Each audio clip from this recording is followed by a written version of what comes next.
हाय, आजपासून पहिला ब्लॉग चालू करते. सुचत नव्हतं कुठून चालू करू. स्वयंपाक करते. चला म्हटलं स्वयंपाक करत तुमच्याशी पण बोलून होईल, माझा स्वयंपाक पण करून होईल. यूट्यूब चॅनल चालू करायचा हेतू एकच आहे. मला घराच्या बाहेर पडून काही करायचं नाही, कारण की मुलांना मला कोणाच्या विश्वासात सोडून घराच्या बाहेर जाऊन मला काही करायचं नाही. मुलांवरती लक्ष ठेवून मुलं माझ्यासोबत राहून मला जे काही करायचं ते करायचं आहे. त्यासाठी मला एक ऑप्शन दिसलं, ते म्हणजे यूट्यूब चॅनल, जे की मला घरी बसून मुलांसोबत राहून माझ्यासाठी काहीतरी करता येईल. असं ऐकलं आहे की सातत्य ठेवलं की यश नक्कीच भेटतं, आणि तोच माझा एक छोटासा प्रयत्न असणार आहे. सातत्य ठेवायचं, मी जे करते त्याच्यावर फोकस करायचं. असं कधीच करणार नाही की मुलांना दुर्लक्ष केले किंवा मुलांकडे बघितलेलं नाही. मुलांचं जेवण, खाणं, स्कूल, टिफिन, स्टडी, त्याच्यावर माझा जास्त फोकस असणार आहे की मुलांच्या स्टडीवरती. परत असं व्हायला नको की माझ्या यूट्यूब जर्नीमुळं मुलांकडे दुर्लक्ष झालं, त्यांचा अभ्यास नाही घेतला, मार्क कमी पडले, हे असं व्हायला मला नको आहे. त्याच्यामुळं सातत्य हे माझं प्रत्येक गोष्टीसाठीच असणार आहे. आय होप तुम्ही सपोर्ट कराल. विशेष म्हणजे माझे खूप सारे मेमरीज क्रिएट होतील. मी का बोलले, आता जस्ट महिन्यापूर्वी माझा मोबाईल बंद पडला, अचानक बंद पडला. मला त्याच्यातले काही नाही भेटलं, थोडेफार फोटो भेटले फक्त. आणि विशेष म्हणजे दादू झाल्यापासून मी त्याचे जास्त फोटो कुठे इंस्टावरती यूट्यूबवरती अपलोड केलेले नव्हते. मला ते हवे होते. श्रेयश्रुतीचे खूप सारे फोटो बऱ्याच जणांकडे पण आहेत, लहानपणापासून सेंड केलेले. दादू झाल्यापासून मलाही टाईम नव्हता अपलोड करायला, मी कोणाला जास्त पाठवले पण नाही. एकच वाईट वाटतं की त्याच्या मी प्रत्येक मंथचे फोटोशूट केलं होतं. मनचे सगळे गेले असे नाही. एक फायदा झाला ते म्हणजे मला स्नॅपचॅट लॉग इन केल्यानंतर मला त्याच्यामध्ये पण बऱ्यापैकी त्याचे फोटो भेटले. पण मध्ये 2-4 महिन्याचे जे फोटो आहेत ना, ते मला भेटलेले नाहीत. त्याचं खूप वाईट वाटतंय. असं वाटतंय आता कुठेतरी पोस्ट केले असते फोटो तर मला ते भेटले असते. ॲटलिस्ट एक फोटो, प्रत्येक महिन्याचा एक फोटो जरी भेटला असता ना, खूप होतं. श्रेयशक्तीचे खूप फोटो आहेत, एकही फोटो नाही असं नाही, प्रत्येकाकडे फोटो आहेत त्यांचे. पण दादू झाल्यापासून मलाही टाईम नव्हता आणि नाही पाठवले पण नाहीत. विशेष म्हणजे मी जास्त कोणाला, मी फॅमिलीला सेंड करत होते, ते पण थोडेफारच आहेत.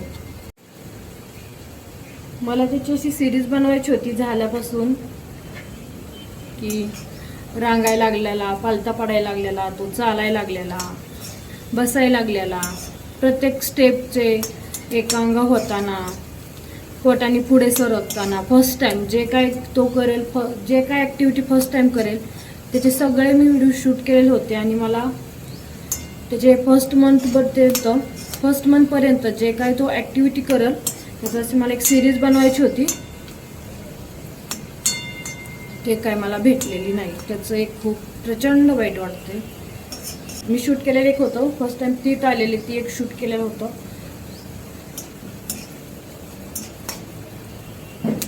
तिथं आलेले, खायला लागलेला, परत तो बोलायला लागलेला, पहिला शब्द बोललेला, हे सगळं म्हणजे मी सगळं शूट केलेलं होतं. मला म्हणजे ते एक असं पूर्ण त्याचा व्हिडिओ बनवायचा होता. झाल्यापासून जी ॲक्टिव्हिटी होती ती 1 इयरपर्यंत, पण ते काय मला सगळे त्याचे व्हिडिओ भेटलेले नाहीत. त्याचं एक खूप वाईट वाटतंय. ॲटलिस्ट यूट्यूबवरती अपलोड केल्यानंतर तरी आत्ता मला ती मेमरीज भेटतील.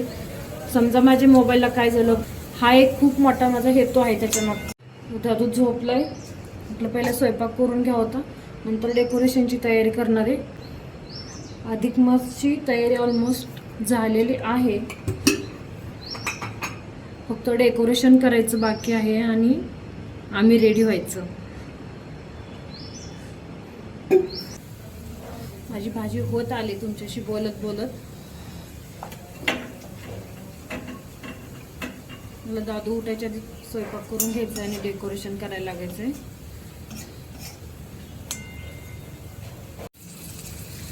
आणि हो, तुम्हाला माझे कोणते व्हिडिओ बघायला आवडते तेही नक्की कमेंट करून सांगा.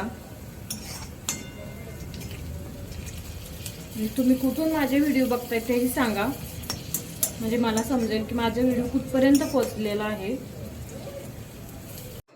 स्वयंपाक करून झाल्यानंतर आम्ही डेकोरेशन करायला घेतलं.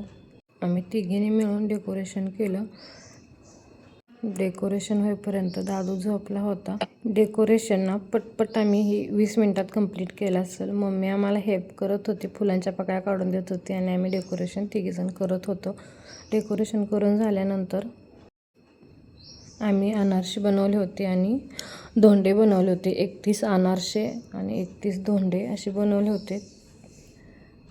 तुमच्याकडे पण 31च असतात का मला कमेंट करून सांगा, कारण की आमच्याकडे तर 31 अनारसे 31 धोंडे असे दिले जातात.